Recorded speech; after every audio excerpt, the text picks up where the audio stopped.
अपने तमाम दुश्मनों को माफ कर दो, लेकिन उन लोगों को कभी माफ न करो जो तुम्हारे रिज़्क और इज्जत का दुश्मन है। एक कतरा ही सही मुझे ऐसी सिफ़त दे मौला, कोई प्यासा जो देखूं तो दरिया बन जाऊं। या अल्लाह, न मगरूर करने वाला माल दे, न मायूस करने वाली गरीबी। नफ्सियात कहती है, कौन क्या करता है, क्या कहता है, क्या खाता है, क्या पीता है, इन सब से खुद को दूर रखो। अपना जायजा लो, खुद से मुलाकात करो, खुद को अच्छाई पर माइल करो।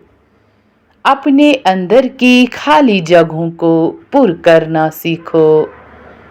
खुद को भी कभी महसूस कर लिया करो। कुछ रौनकें सिर्फ खुद से भी होती हैं।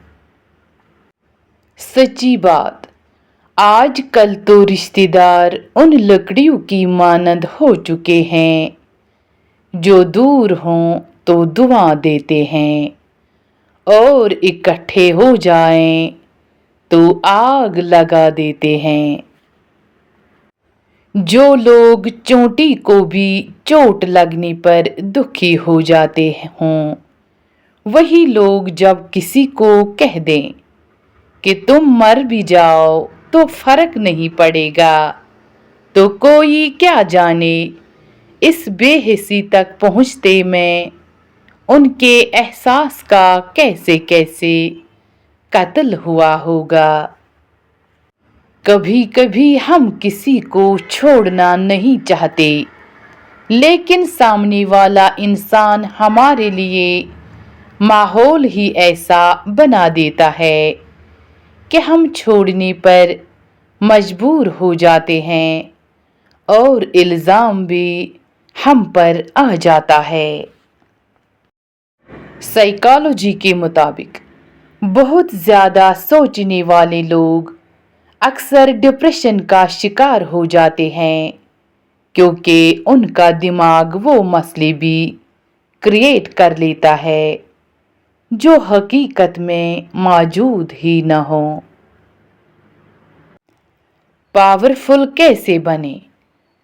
फजूल बोलना छोड़ दें, आंखें मिला के बात किया करें, ज़रा ज़रा सी बात पर हैरान न हुआ करें, अपनी बॉडी लिकोजन बेहतर बनाए, हर बंदे को इज्जत दे, अपने इर्द गिर्द लोगों के मिजाज समझें, जल्दी बाजी ना किया करें।